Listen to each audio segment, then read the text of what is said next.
Hello out there, my name is Christina. Welcome back to my channel. This is the place where we gush about the films that we love and try understanding the ones that we don't.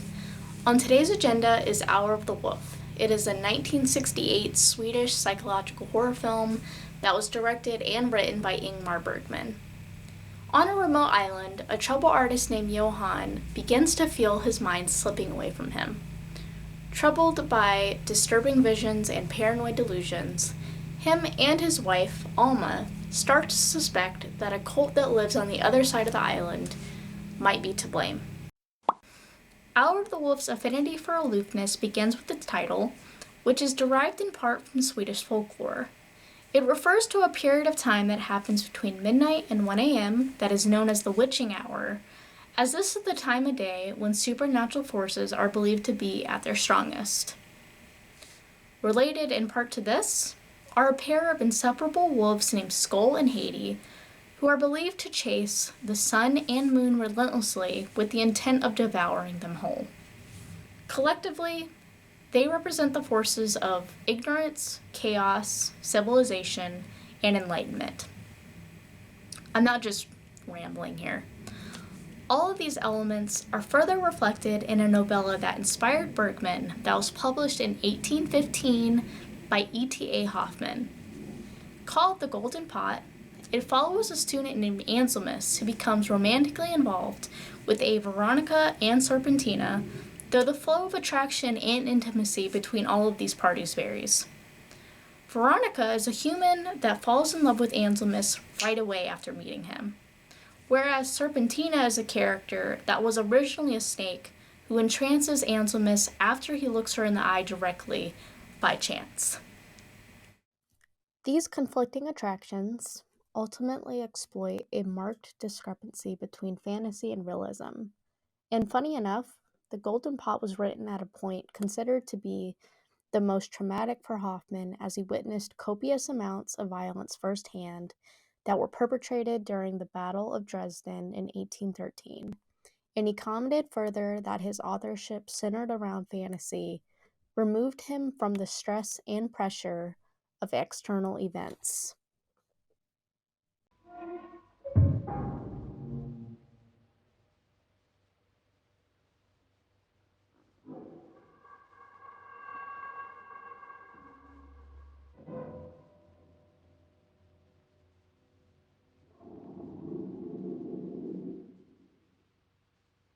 Hör du så tyst det?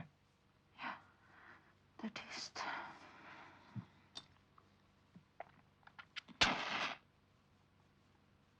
Det fanns en tid när nätterna var till för sömnen. Djup, drömlös sömn. Tänk att sova. Och vakna utan rädsla. Alma? Ja. Är du trött? Ja. Nej, inte farligt. Jag har ju vakat varje natt ända till gryningen. Den här timmen är den svåraste. Vet du vad den kallas? Mm. De gamla kallade den Vargtimmen. Det är timmen då de flesta människor dör. De flesta barnen föds. Det är nu som mardrömmarna kommer till oss. Och är vi vakna Så är vi rädda. så är vi rädda.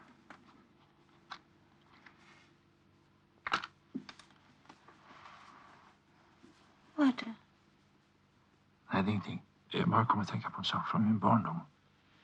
Det. As is the case with The Golden Pot's protagonist and writer, Johan is plagued by visions that make one question his reliability as a narrator.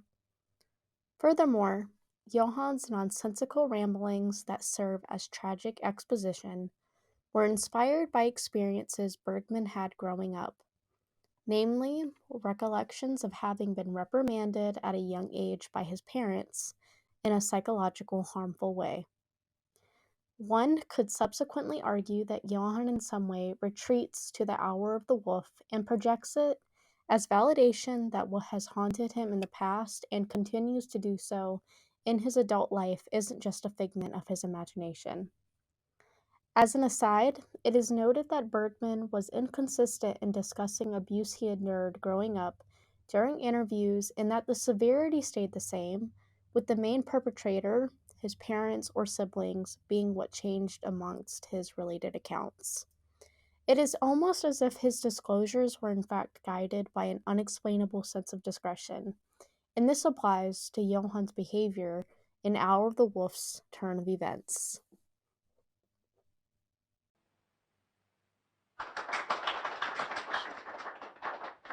Trollflöjten är det stora exemplet, ett ögonblick jag ska hinnas bevisa.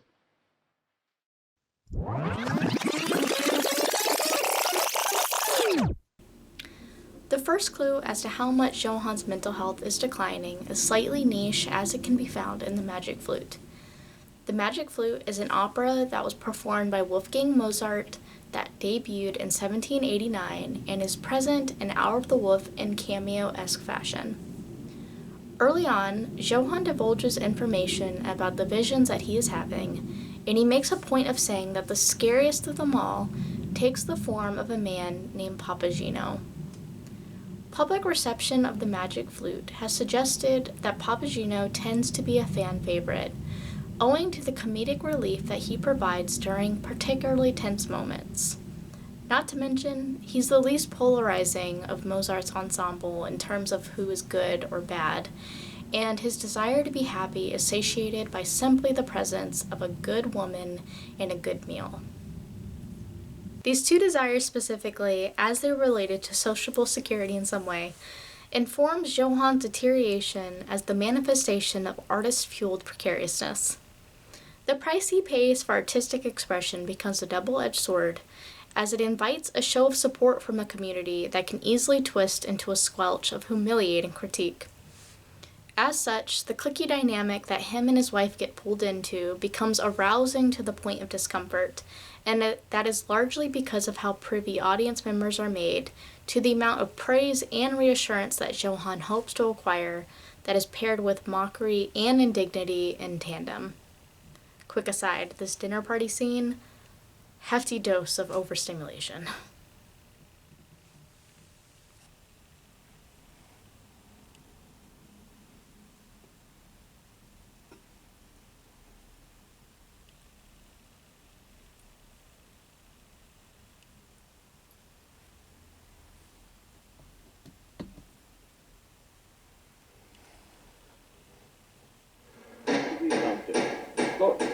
Kan man flytta stolen där? Kan du sänka lite grann?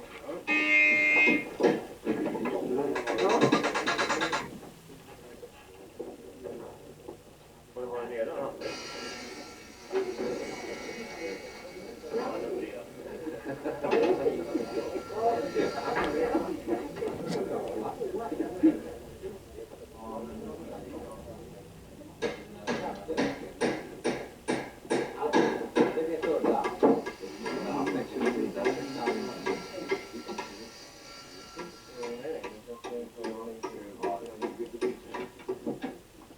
Den bästa bestämningen utan det var inte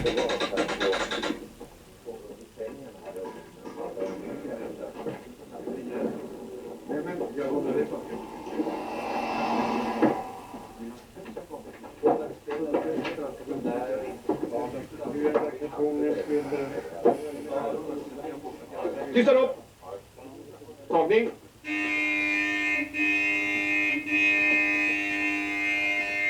Kamera! Börja!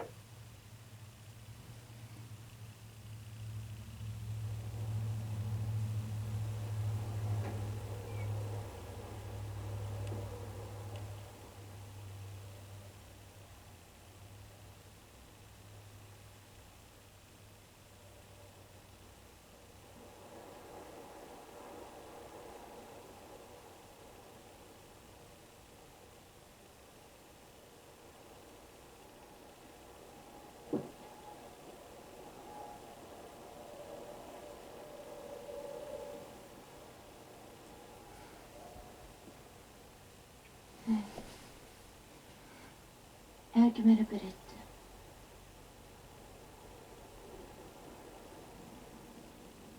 Dagboken har jag fått. Jag undrar varför jag tänker stanna här. Vi har levt i det här huset i samling nästan 20 år.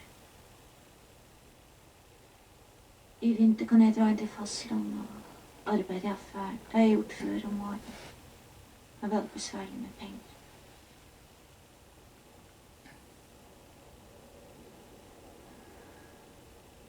Barnen kommer om en månad, har doktorn sagt.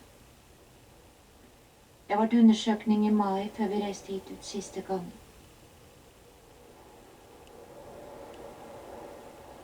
Det var på en fredag, minns jag. Det var ganska sent. 10-tiden, tror jag. Men det var lyst fortfarande.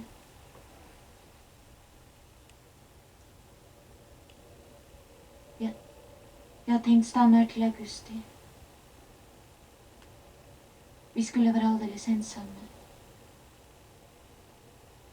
Han ville inte se ett människa här. Han var rädd.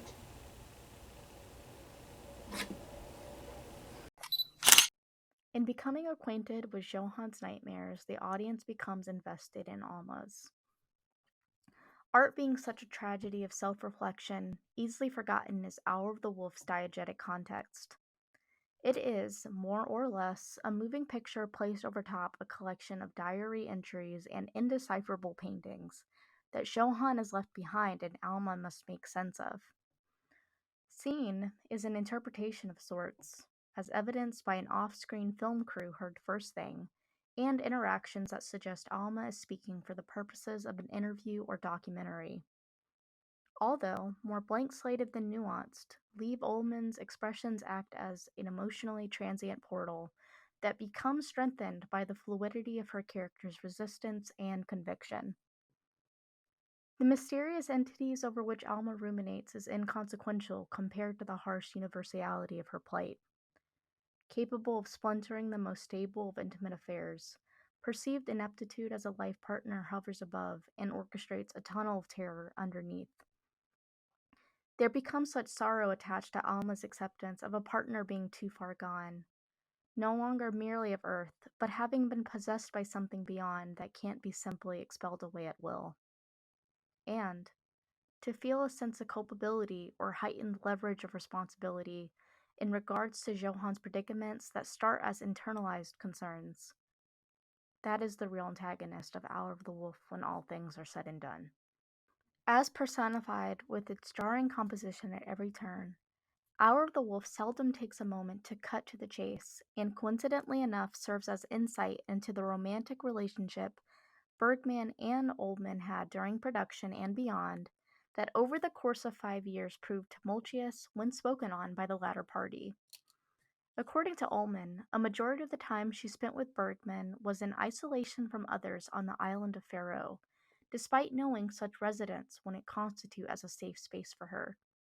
And this more forcibly connected her own feelings of security to the more validating components of romantic or interpersonal courtship, if not something more.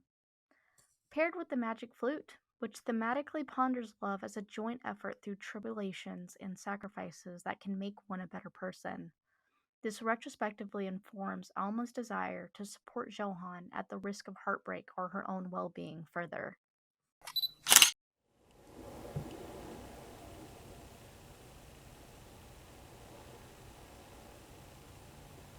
Han tyckte om att jag var tystlåten. Han tyckte om att...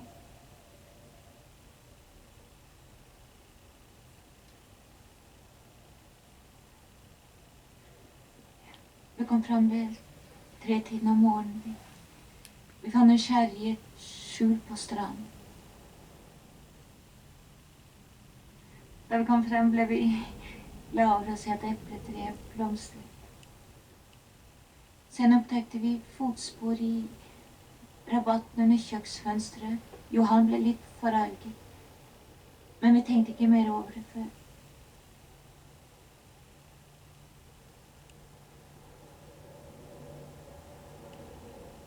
Vi var glada. Vi var glada över att vara hemma hos oss igen. Johan var lite orolig. Han var lite orolig när det gick dåligt med arbetet. Och det hade gjort i den senaste tid. Så var han förfärligt sömnlös. Han var rädd. Liksom mörkrädd. Det hade blivit svårare under de sista åren.